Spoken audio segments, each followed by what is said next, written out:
Hi guys, good morning. Welcome to my vlog. Dahil ngayon ay farewell ng anak ko.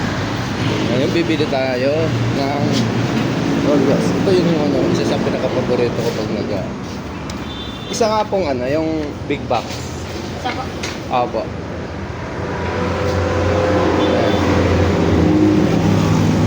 Yan kasi farewell ng anak ko yan. Yan ang namin. Yan ang baon sa school sa farewell.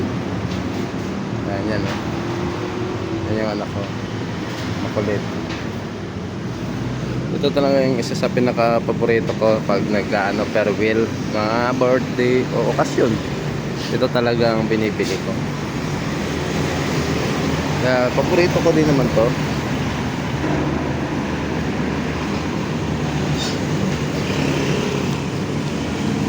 Dahil farewell, ito yung namin yan.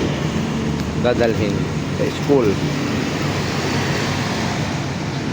Masarap dito guys, lalo na bagong luto, mainit-init pa to guys. Isa kasi sa ito talagang binibili ko na pag may okasyon kami, birthday o tanong okasyon, lagi ako bumibili ng kasaba. Ito na nga siya guys. Ito na kasaba cake, grilled kasaba cake. Ito talaga guys sa ngayon pupunta na kami sa school para pagsalo-salohan ng mga makukulit na estudyante. Tara!